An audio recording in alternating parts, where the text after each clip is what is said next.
కథ పేరు సింహం మారిన రోజు. ఒక అడవిలో సింహం రాజుగా ఉండేది. అది చాలా గర్వంగా, క్రూరంగా ఉండేది. ప్రతి జంతువు దాన్ని భయపడేది. ఒకరోజు ఒక చిన్న నక్క సింహాన్ని దగ్గరకు వచ్చి మెల్లగా అంది, ఓ రాజా! మీరు బలమైనవారు.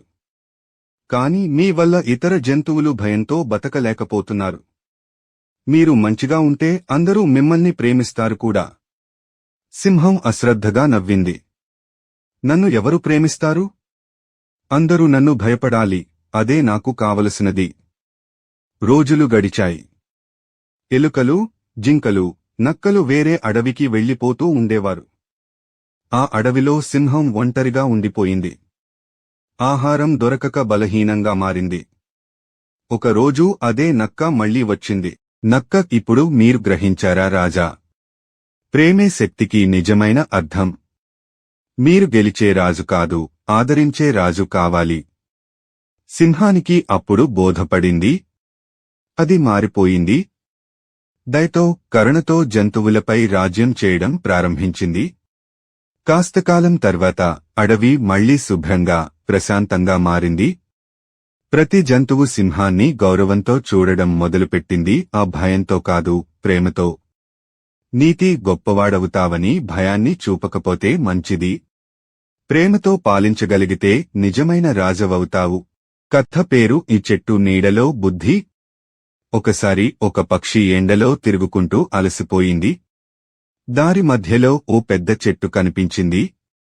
అది దాని నీడలో విశ్రాంతిగా తీసుకోవడానికి కూర్చుంది. అక్కడ ఓ జింక కూడా వచ్చింది. పక్షి అడిగింది, నీకు ఎండ భయంగా లేదా? జింక నవ్వుతూ చెప్పింది, ఈ చెట్టు నీడ అందరికీ సుఖమే. మనం కాపాడాల్సింది దీన్ని. అది మనకు రక్షణ. ఆ రోజు నుంచి పక్షి ప్రతిరోజూ చెట్టు చుట్టూ గింజలు వేసేది, పండ్ల విత్తనాలు చల్లేది. కొన్ని రోజుల్లో చుట్టూ చాలా చిన్న చెట్లు మొలిచాయి. నీతి, ప్రకృతి మనకు రక్షణ ఇస్తుంది. మనం కూడా దానిని కాపాడాలి. కథ పేరు కోతి తప్పు నేర్చుకుంది.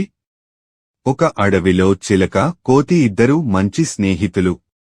కోతి రోజు ఏదోకతనం చేస్తూ సమయాన్ని వృధా చేసేది. చిలక మాత్రం నిత్యం క్రమంగా పనిచేసి తనకి కావలసిన పళ్లను సేకరించేది. ఒకరోజు భారీ వర్షం వచ్చింది. చిలక తన గూడు దగ్గర ఉన్న పండ్లు తినుతూ సురక్షితంగా ఉంది. కోతి మాత్రం తినడానికి ఏమీ లేక తడిసి ముద్దయింది. అప్పుడు కోతి చిలకను అడిగింది, నీవు ఇంత ముందే సిద్ధం అయ్యావు ఎలా? చిలక నవ్వుతూ చెప్పింది, ఆ రోజు కాస్త క్రమశిక్షణ ఉంటే కష్ట సమయంలో ఇబ్బంది ఉండదు. నీతి, ఆలస్యంగా నేర్చుకున్న బుద్ధి కూడా మన జీవితాన్ని మార్చగలదు.